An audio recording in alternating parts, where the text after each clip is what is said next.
নমস্কার বন্ধুরা, আপনাদের সবাইকে আবারও আমার চ্যানেলে স্বাগত জানাচ্ছি। বন্ধুরা, আজকে আমি যে ভিডিওটা এনেছি তার মাধ্যমে দেখাবো কিভাবে 2 মিনিটের মধ্যে পার্মানেন্টলি গুগল অ্যাকাউন্ট বা ইমেল অ্যাকাউন্ট ডিলিট করতে হয়। তাহলে আসুন ভিডিওটা শুরু করা যাক। ফার্স্টে আপনাদের ফোনের মধ্যে জিমেল নামে যে অ্যাপটা আছে সেই অ্যাপটা ওপেন করতে হবে। ওপেন করার পরে যে পেজটা খুলে যাবে, এখানে অনেকগুলো ইমেল আইডি আমার ক্রিয়েট করা আছে। তো এখানে মনে করুন amishadas2334@gmail.com এই গুগল অ্যাকাউন্টটা আমি ডিলিট করব।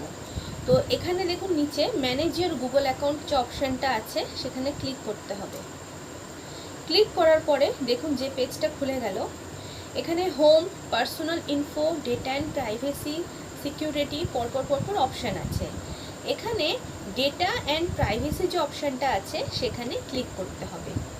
ক্লিক করার পরে নিচের দিকে একদম চলে আসবেন সোজা, দেখবেন নিচের দিকে মোর অপশানসের নিচে একটা লেখা আছে make a plan for your digital legacy, আর একটা লেখা আছে ডিলিট ইউর গুগল অ্যাকাউন্ট।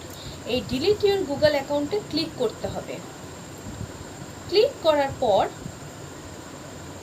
দেখুন নেক্সট পেজটা খুলে গেল। এখানে দেখুন নিচের দিকে কন্টিনিউ বলে একটা অপশান আছে, এখানে প্রেস করতে হবে।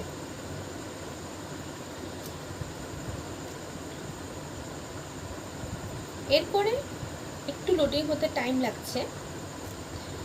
এবার দেখুন এখানে চলে এসছে ডিলিট ইউর গুগল অ্যাকাউন্ট। নিচে যে এখানে যে টার্মসগুলো আছে সেগুলো একটু পরপর দেখে নেবেন। এরপরে একদম নিচের দিকে চলে আসতে হবে। দেখুন if you have any pending financial transactions you will still be responsible for those charges. তার নিচে দেখুন দুটো বক্সের মতন করা আছে, এই বক্স দুটোতে ক্লিক করতে হবে। ক্লিক করলেন, এরপর নিচের দিকে ডিলিট অ্যাকাউন্ট বলে অপশানটা আছে সেখানে ক্লিক করতে হবে। দেখুন এখানে কি লেখা আছে, your Google account and all it's data have been deleted. Already আপনার গুগল অ্যাকাউন্ট এবং তার সমস্ত ডেটাগুলো ডিলিট হয়ে গেছে। এইভাবে বন্ধুরা খুব সহজেই মাত্র 2 মিনিটের মধ্যে কিভাবে গুগল অ্যাকাউন্টকে ডিলিট করা যায় এটা দেখিয়ে দিলাম। আশা করছি আমার এই ভিডিওটা দেখে আপনারা উপকৃত হবেন। যদি আমার এই ভিডিওটা ভালো লেগে থাকে অবশ্যই একটা লাইক করবেন, কমেন্টের মাধ্যমে জানাবেন এবং আমার চ্যানেলটাকে একটু সাবস্ক্রাইব করে দেবেন বন্ধুরা। আমার ভিডিওটা দেখার জন্য অসংখ্য ধন্যবাদ।